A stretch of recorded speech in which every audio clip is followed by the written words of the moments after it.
இருக்கிறார்கள். ரமலான் மாதத்தில் நம்ம வைக்க வேண்டிய நோன்பு கடமையான நோன்பு. அது அல்லாமல் அல்லாஹ்வுடைய தூதர் பல நோன்புகளை சுன்னத்தான நோன்புகளை நமக்கு கற்றுக் இருக்கிறாங்க, அவங்களும் வச்சிருக்கிறாங்க. உதாரணத்துக்கு முஹர்ரம் மாதம் பிற 9-10 வைக்கக்கூடிய ஆஷூரா நோன்பு, இந்த நோன்பை அல்லாஹ்வுடைய தூதர் வச்சாங்க, மக்களையும் வைக்க சொல்லி சொன்னாங்க. ஃபிரௌன் முஹர்ரம் 10 தான் அழிக்கப்பட்டான் அப்படிங்கிறதுனால அந்த நாளில் எல்லாரும் என்ன செய்ய சொன்னாங்க, நோன்பு வைக்க சொல்லி சொன்னாங்க. அதுக்கு முதல் நாளும் அவர்கள் நோன்பு வைக்க சொல்லி மக்களுக்கு சொன்னாங்க. அது சுன்னத்தான நோன்பு. அதே மாதிரி அரஃபாவுடைய நாளில் துல்ஹஜ் பிறை 9வது நாளில் வைக்கக்கூடிய அரஃபா நோன்பு இருக்கு இல்லையா, அதுவும் அல்லாஹ்வுடைய தூதரால் கற்றுத்தரப்பட்ட ஒரு நோன்பு. அதே மாதிரி ஷவ்வால் மாதத்தில் 6 நோன்பு, ரமலான் மாதத்துலையும் நோன்பு வைத்து அதை தொடர்ந்து வரக்கூடிய ஷவ்வால்லையும் ஒருத்தர் 6 நோன்பு வைப்பாரையானால் அவர் ஒரு வருஷம் முழுக்க நோன்பு வைத்த நன்மை அவருக்கு கிடைக்கும் என்று ஷவ்வாலில் உள்ள 6 நோன்பு வைக்க சொல்லி என்ன செய்கிறாங்க, அல்லாஹ்வுடைய தூதர் ஆர்வம் இருக்கிறாங்க. இதுபோக ஒவ்வொரு மாதமும் பிற 13, 14, 15 இந்த தேதிகளில் நோன்பு வைக்கும்படி என்ன செய்கிறாங்க, அல்லாஹ்வுடைய தூதர் அறிவுறுத்தியிருக்கிறார்கள். அதுவும் சுன்னத்தான நோன்பு.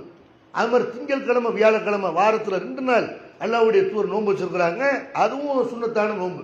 ஆனால் இந்த நோன்புகள்லாம் சமுதாயத்தில் பரவலாக என்ன செய்யாது, ஒரு அரஃபா நோன்பை தவிர மற்ற நோன்புகள்லாம் பரவலாக மக்கள்கிட்ட ஆர்வப்படுத்தப்பட்டது கிடையாது.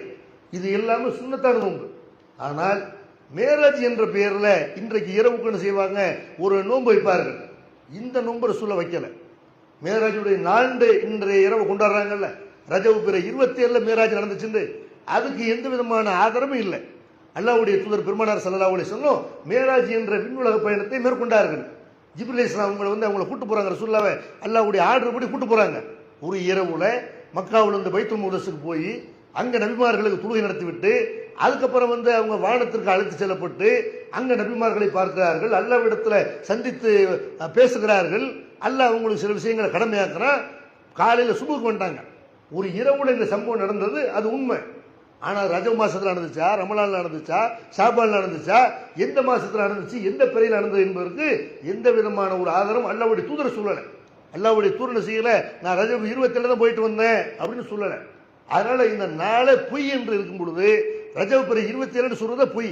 அப்படி இருக்கும் பொழுது இந்த பொய்யை அடிப்படையாக வைத்து செய்யறாங்க, மேராஜுக்கு தனி விதமான தொழுகை, மேராஜுக்கு சிறப்பு பயானு, மேராஜுக்கு சிறப்பு நோன்பு என்று கடைபிடிக்கிறார்கள்.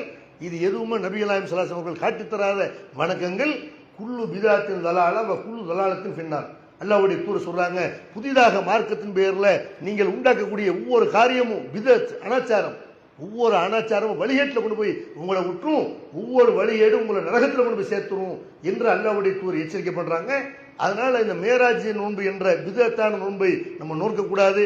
இன்று இரவுக்கு எந்த விதமான விசேஷ வணக்கங்களும் மார்க்கத்தில் சொல்லித் தரப்படவில்லை.